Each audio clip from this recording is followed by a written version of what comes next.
A partir de agora, você assiste Verdade e Vida.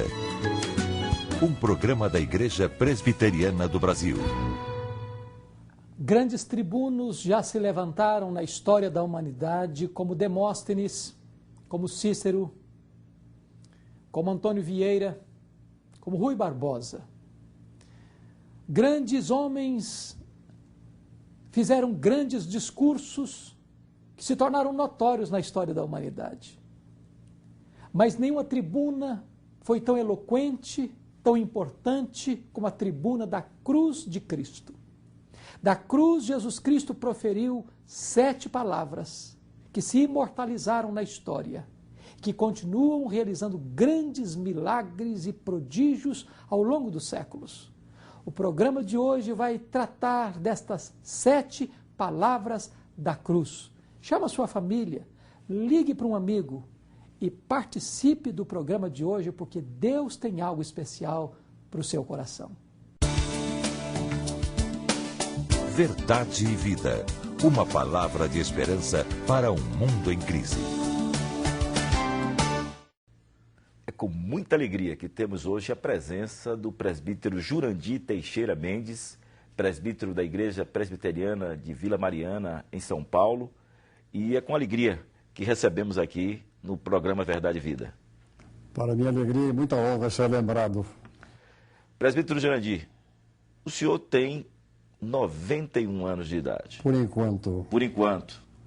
E graças a Deus o senhor está nessa vitalidade toda, o que leva um jovem de 91 anos a conservar essa vitalidade que o senhor está a demonstrar.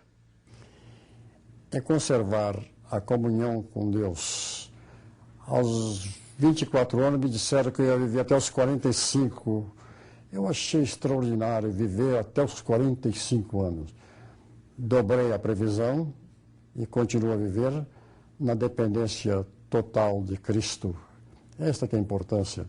E importância na vida é conviver com jovens. Transmitir um pouco da nossa experiência e receber o entusiasmo que os jovens sempre têm. O senhor é o maior leitor da biblioteca do Banespa, não é isso? Sou. O senhor lê bastante livros. Quantos livros o senhor lê por mês? Quantos livros o senhor lê por ano? Pelo menos 7, 8 livros por mês eu leio. Às vezes 80, 90 livros por ano. Às vezes livros mais volumosos, não. Biografias que exigem maior cuidado, um livro de crônica que a gente passa mais rapidamente, porque a leitura desenvolve a memória, força a atenção, desenvolve o raciocínio. Eu recomendo muito aos jovens, não deixem de ler. Eu estive recentemente na Igreja Presbiteriana de Vila Mariana e fui aluno da sua classe de escola dominical. Muito honrado. Uma classe com mais de 100 pessoas, a classe mais concorrida ali da Igreja de Vila Mariana.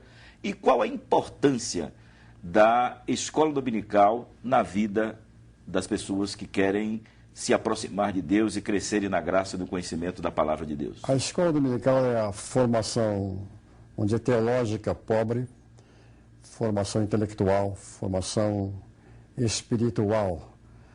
Porque do púlpito, o que se extrai? O ouvinte gosta ou não gosta, vai aplicar ou não aplicar e morre ali. Na escola dominical ele pergunta, ele indaga, ele questiona. Muitas vezes encosta o professor na parede e é bom isso aqui. Então ele sempre aprende mais. E o professor então aprende muitíssimo mais nesse intercâmbio de ideias que existe. E na nossa classe, eu costumo brincar muito, que é a classe de jovens dos 3 sexos, sexo masculino, sexo feminino e sexagenário, porque tem todas as idades. E isto me vitaliza e eu agradeço constantemente a oportunidade que a igreja me dá de ser professor de escola dominical ali há 49 anos. Nós começávamos há alguns momentos aqui atrás e o senhor vai estar no dia 5 de maio completando 70 anos de casamento. E hoje em dia o que nós observamos é que muitos telespectadores Muitas pessoas, por qualquer motivo, hoje com 5, 3, 4 anos, se separam, se divorciam. Qual a mensagem que o senhor daria para os telespectadores que nos ouvem para chegar a 70 anos de casamento, de vida conjugal? Se fosse numa palavra só, eu diria paciência. Afinal, duas pessoas nasceram em lares diferentes, cidades diferentes, crescem em ambientes diferentes, formação cultural, social, espiritual. Vão viver juntas. Um tem que não só tolerar o defeito do outro, mas acabar apreciando o defeito do outro e absorvendo, aprendendo todos os dias, como se fosse o primeiro e como também se fosse o último. Não sabemos que oportunidades surgem.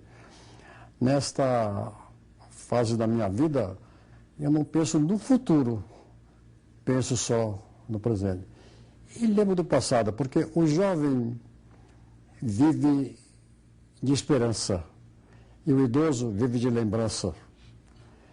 E o jovem precisa cultivar todas as suas esperanças para que um dia ele possa lembrar-se as lembranças do passado e agradecer até aqui me ajudou o Senhor. Gostaria de lhe agradecer a sua presença aqui entre nós, que o senhor levasse o nosso abraço a Dona Iraci pelos 70 anos de casamento que o senhor completará no próximo dia 5 de maio. Mas queria que o senhor encerrasse o nosso programa, dando uma mensagem aos jovens de 1 a 80, 90 anos, 91 como o senhor. Qual mensagem o senhor daria, encerrando assim a nossa entrevista? Sempre eu relembro o Salmo 37, versículo 5. Entrega teu caminho ao Senhor, confia nele, o mais ele fará. Entregar o caminho, confiança. Preciso renunciar e esperar, não que Deus faça tudo, o mais ele fará. 2 erros nós cometemos. Às vezes queremos fazer o que só Deus faz e outras vezes não fazemos aquilo que nós podemos fazer. Você, meu ouvinte, faça a sua parte. Deus fará dele, que é a mais importante de todas. Lamento apenas ter conhecido o Evangelho aos 24 anos de idade. Poderia ser muito mais abençoado do que sou hoje. Muito obrigado, presbítero Jandir, pela sua presença do Verdade e Vida. Nós vamos ouvir essa música e depois a mensagem da Palavra de Deus com o reverendo Hernandes Dias Lopes. Verdade e Vida. A Palavra de Cristo para uma vida melhor.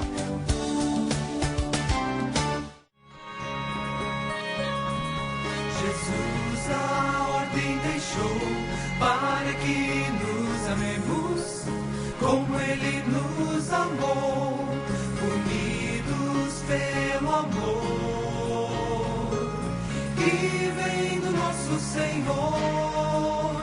O que ouvi, o que ouvi.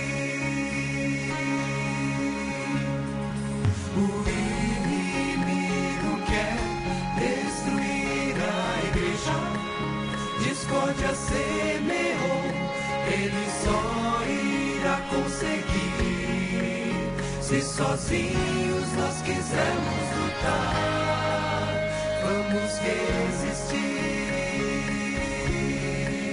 nos unindo.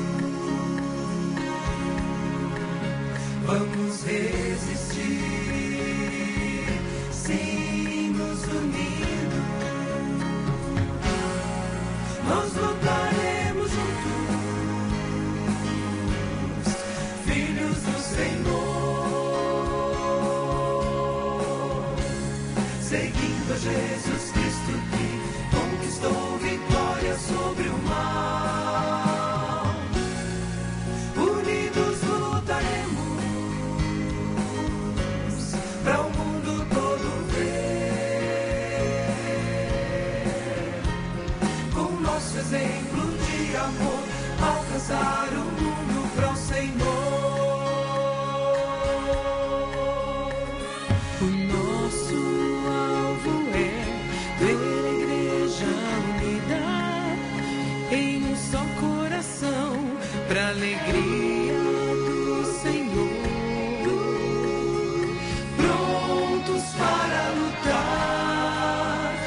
possível.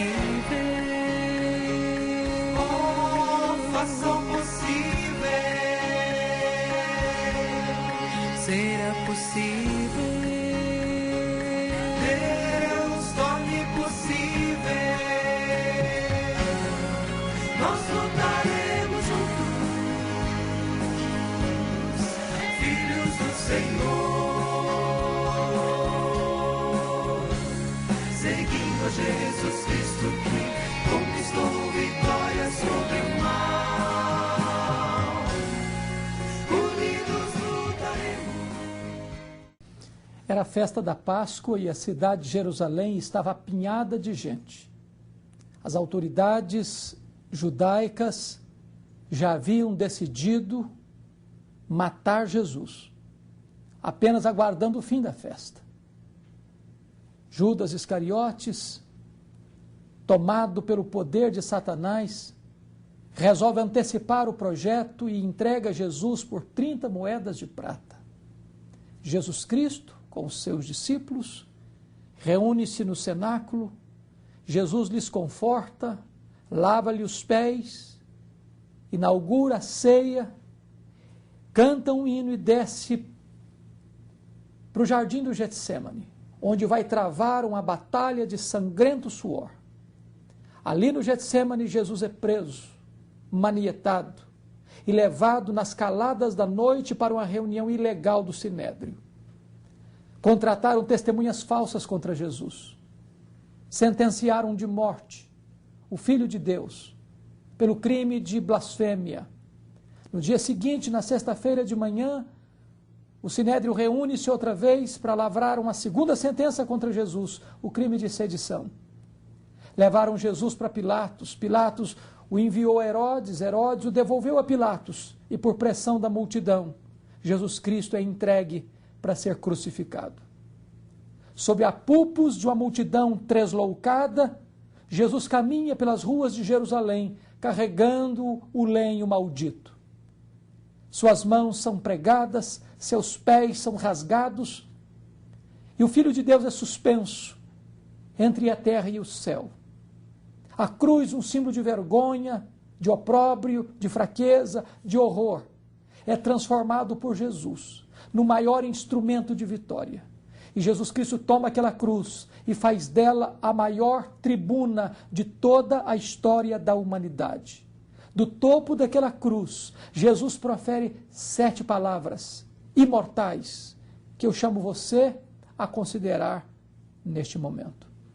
A primeira palavra da cruz foi a palavra do perdão. No exato momento em que os algozes estavam humilhando, insultando o Filho de Deus, o Senhor Jesus Cristo, que poderia eliminá-los com um só gesto da sua mão que estava presa na cruz, ou com um só olhar. Mas Jesus Cristo não revida ultraje com ultraje. Ao contrário, Jesus Cristo ora e diz: Pai, perdoa-lhes, porque não sabem o que fazem. Jesus perdoa os seus exatores no exato momento em que está sendo vitimado pela fúria deles. Jesus Cristo não apenas perdoa, Jesus Cristo defende a causa dos seus inimigos. Jesus atenua-lhes a culpa, dizendo: eles não sabem o que fazem. Jesus nos ensina que o perdão é uma necessidade. Nenhum de nós tem o direito de dizer eu não perdoo, porque a Bíblia diz que nós devemos perdoar, assim como Deus em Cristo nos perdoou. Esta foi a primeira palavra da cruz, a palavra do perdão. A segunda palavra da cruz foi a palavra da salvação. Diz o evangelista Mateus e o evangelista Marcos que os 2 ladrões que foram crucificados com Jesus blasfemavam dele e insultavam a Jesus. Mas num dado momento, um daqueles ladrões, o que estava à sua direita, teve o seu coração tocado. Talvez ao perceber que Jesus foi capaz de perdoar os seus próprios exatores, isso tocou o seu coração. E ele se volta para Jesus com 2 compreensões. Primeiro, que Jesus era inocente. Segundo, que ele era culpado.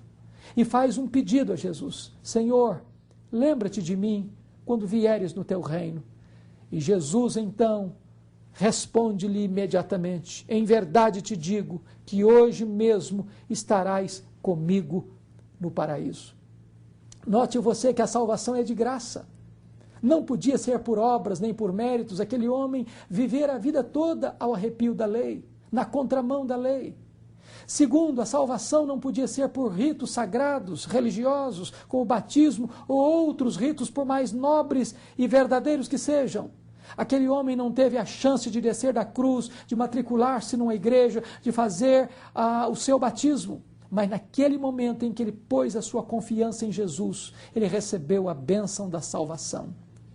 A salvação não é apenas vida interminável, não é apenas eternidade. Ao contrário, o texto está dizendo o seguinte, que a salvação, ela é mais do que eternidade, ela é comunhão com Jesus. Hoje mesmo estarás comigo no paraíso. O paraíso é um lugar onde não tem dor, onde não tem lágrima, onde não tem pecado, onde não tem maldição e onde nós estaremos para sempre com Jesus. Ainda hoje, o Senhor Jesus Cristo continua oferecendo a você a bênção da salvação, a bênção do perdão, a bênção da vida eterna, o privilégio do paraíso. A terceira palavra da cruz foi a palavra da afeição. Jesus Cristo está sofrendo dores atrozes na cruz, mas ele está focando a sua atenção em perdoar os seus inimigos, em salvar o arrependido e em consolar a sua mãe e o seu discípulo amado. Quando Jesus se volta para Maria e diz: eis, mulher, eis aí o teu filho. Se volta para João e diz: filho, eis aí a tua mãe. Por que é que Jesus confiou a sua mãe ao discípulo amado João? Por 3 razões, pelo menos. Primeiro, porque nesse tempo José já havia falecido, Maria era uma viúva. Segunda razão é porque os irmãos de Jesus até então não criam nele. E a terceira razão é porque João era filho de Salomé, e Salomé era irmã de Maria, portanto João era sobrinho de Maria, era primo de Jesus, e desta maneira Jesus confia a sua mãe a um membro da família. Com isso, Jesus está mostrando a necessidade de cuidarmos dos membros da nossa família, do filho ter cuidado com a mãe, da mãe ter cuidado com o filho, da família ser um local de amor, de cuidado, de desvelo, de preocupação e de zelo uns pelos outros. A quarta palavra da cruz é a palavra do desamparo. Diz a Bíblia que quando chegou num momento, ao meio-dia, na hora sexta, houve trevas sobre a face de toda a terra. Quando Jesus nasceu, houve luz à meia-noite, mas quando Jesus morreu, houve trevas ao meio-dia. O sol escondeu o seu rosto. O universo inteiro percebeu o drama do Calvário. E naquele momento, a escuridão tomou conta do Gólgota, fazendo cor ao que estava acontecendo com Jesus. Porque naquele momento, Jesus estava sendo ferido pelos nossos pecados, estava sendo traspassado pelos nossos pecados. Naquele momento, Deus fez cair sobre ele a iniquidade de todos nós. Naquele momento não havia beleza nele. Ele foi feito pecado por nós. Ele foi feito maldição por nós. A ira de Deus que devia cair sobre a nossa cabeça caiu sobre ele. E ele, Jesus, bebeu lá na cruz, sozinho, o cálice amargo da ira de Deus contra o pecado. Naquele momento, os reformadores entenderam assim: Jesus Cristo desceu ao inferno. Desceu ao inferno no sentido de que ele se fez pecado, sendo ele o Deus bendito eternamente. Ele foi feito maldição, sendo ele puro, santo, santo, santo, santo, ele foi feito pecado por nós. Naquele momento, ele assumiu o nosso lugar, assumiu a nossa posição como nosso representante, como nosso fiador. E nesse momento, a mais profunda angústia de Jesus não foi o sofrimento físico, foi exatamente o fato do pecado, o separar de Deus. Por isso ele brada com grande angústia: Deus meu, por que me desamparaste? Deus desampara o seu filho na cruz para acolher você. Deus desampara o seu filho no Gólgota para abraçar você, para perdoar você, para salvar você. Este é o momento da profunda angústia espiritual do Senhor Jesus Cristo. Mas a quinta palavra da cruz é a palavra da agonia. Jesus Cristo chega ao ponto de dizer: tenho sede, tenho sede. Isso revela a plena humanidade do Senhor Jesus. Isso revela a profunda angústia do Filho de Deus, o Criador dos céus e da terra, o Criador de todas as fontes que brotam água límpida e cristalina, está com sede. A febre pulsa e lateja em seu corpo. As cãibras massacravam o seu corpo. Seus músculos esmagados, a sua pele rasgada, a sua carne rasgada. O Filho de Deus tem a sua língua colada no céu da boca. O seu rosto empapuçado de sangue. A dor latejando por todos os membros do seu corpo. O próprio Filho de Deus, Criador dos céus e da terra, está preso numa cruz, num madeiro maldito. E nesse momento, todo o seu corpo entra em desespero. E ele grita e ele clama: eu tenho sede. Por que ele sofreu essa sede? Ele sofre a sede que eu e você deveríamos sofrer, para abrir para nós uma fonte de água da vida. Aquele que disse: a água que eu lhe der, este que beber da água que eu lhe der, nunca mais terá sede, porque aquele que crê em mim, como diz a Escritura, do seu interior fluirão rios de água viva. É agora aquele que está no topo da cruz com sede. Ele sofreu sede para nos dar a água da vida. Ele sofreu angústia para aliviar o nosso coração. Ele sofreu a condenação e o juízo da ira divina para nos libertar da ira divina. Ele nos dá eterna e bendita redenção. Mas aqui está a sexta palavra da cruz, é a palavra de vitória. Quando Jesus Cristo bradou da cruz: está consumado. O que está acontecendo é algo maravilhoso. Essa palavra consumado no grego é tetelestai. E tetelestai tinha 3 significados. Quando um filho cumpria uma obrigação ordenada pelo pai, ele chegava e dizia: papai, tetelestai, está consumado. Jesus veio ao mundo para fazer uma obra do Pai, para cumprir um plano do Pai, e ele na cruz concluiu esse projeto, o projeto da nossa salvação. Segundo lugar, a palavra tetelestai tinha um significado bancário, de pagar, de quitar uma dívida. Quando o Senhor Jesus Cristo foi para a cruz, ele pegou o escrito de dívida que era contra nós, o rasgou, o anulou, o encravou na cruz e disse: está pago. Aquele que crê em Cristo não deve mais nada, ele foi justificado. Quando Deus puxa sua ficha lá no céu, não tem mais pecado, não tem mais dívida, porque Jesus Cristo, o seu representante, o seu fiador, o seu substituto, pagou essa dívida por você e deu a você a bênção do perdão, a bênção da justificação. Mas finalmente essa palavra tetelestai trazia o significado de que quando alguém comprava uma propriedade, quitava esta propriedade, recebia a escritura carimbada com direito de posse, tetelestai. Jesus Cristo deu a você a vida eterna, deu a você a bênção da salvação, a bênção de ser herdeiro de Deus, co-herdeiro com Ele, herdeiro da mansão celestial, da pátria celestial, e você recebe através da morte, do sacrifício de Cristo, o direito, a garantia de ter o céu por herança. Esta é a palavra de vitória que o Senhor Jesus Cristo bradou naquela cruz. Ele não foi derrotado na cruz, ele esmagou a cabeça da serpente. Ele não fracassou na cruz, ele triunfou na cruz sobre principados e potestades. Por isso a última palavra da cruz foi a palavra da rendição. Pai, nas tuas mãos eu entrego o meu espírito. Jesus revela para você e para mim que a morte não é o ponto final da vida. Morrer é entregar o espírito ao Pai. Morrer não é entrar em trevas espessas. Morrer não é ir para o purgatório. Morrer não é ficar em sucessivas e internas reencarnações. Morrer para um filho de Deus é entregar o seu espírito ao Pai, é voltar para a casa do Pai, é desfrutar das glórias do Pai, é entrar no paraíso de Deus. As 7 palavras da cruz são palavras que apontam para nós a salvação bendita, perfeita e completa que Jesus Cristo veio realizar através do seu bendito, sacrossanto e eficaz sacrifício na cruz do Calvário. Hoje você pode receber os benefícios do sacrifício de Cristo lá na cruz, há 2000 anos. Hoje você pode receber este presente da vida eterna. Jesus Cristo sofreu e morreu em seu lugar, para que você fosse perdoado, para que você fosse justificado, para que você fosse restaurado, para que você pudesse se tornar um membro da família de Deus.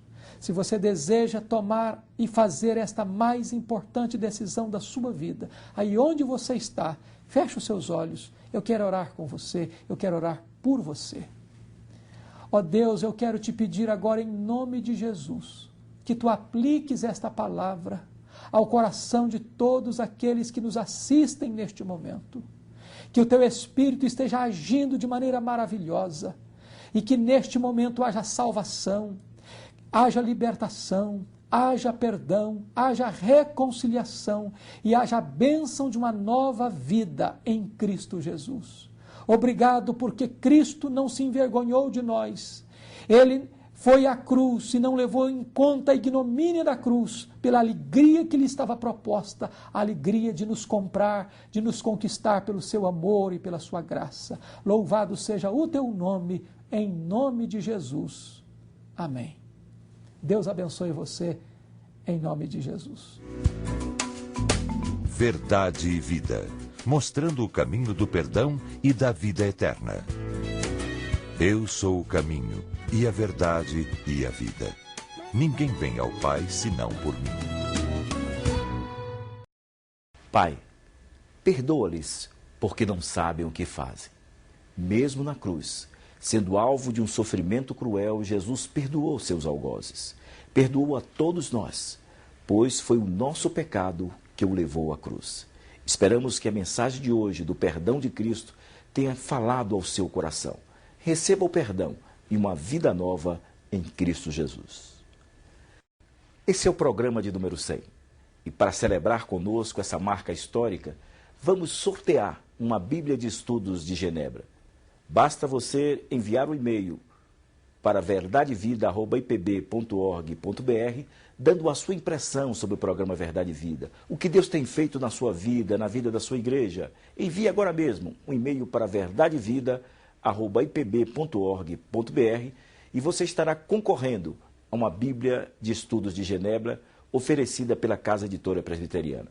E no próximo programa nós informaremos o nome do ganhador. Neste domingo você deve visitar a igreja presbiteriana mais próxima da sua residência. Escola dominical pela manhã, culto pela noite, e assim você diga ao pastor que você é o convidado do programa Verdade e Vida. Até o próximo programa, quando estaremos mais uma vez com o programa Verdade e Vida. Neste mesmo horário, nesta mesma emissora. Até lá, e que Deus muito o abençoe. Verdade e Vida.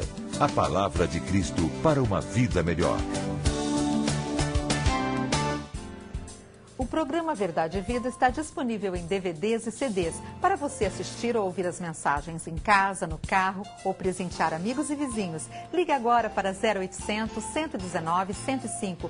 Fale com um dos nossos atendentes ou deixe um recado e entraremos em contato com você. Ou nos envie um e-mail verdadevida@ipb.org.br. Ligue agora 0800 119 105. Ao ligar comprando ou não, você receberá gratuitamente um Cada Dia, com meditações de coragem e fé para ajudar no seu crescimento espiritual. Este DVD com as mensagens do Reverendo Hernandes, Comunicação na Família, Se Deus nos ama, por que sofremos, Até quando devemos perdoar, um clamor por avivamento, custa apenas R$ 30. Por R$ 35, você leva o DVD mais o CD Cânticos Congregacionais. Os recursos de vendas de vídeos e CDs são revertidos na produção do Verdade e Vida. Ligue agora para 0800 119 105 ou envie um e-mail verdadevida@ipb.org.br. Se as linhas estiverem ocupadas, deixe um recado. Verdade e Vida, espalhe essa boa notícia.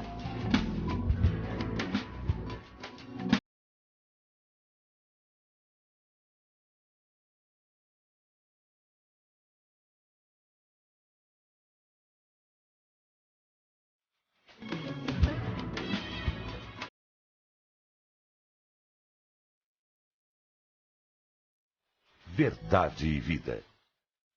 Um programa da Igreja Presbiteriana do Brasil.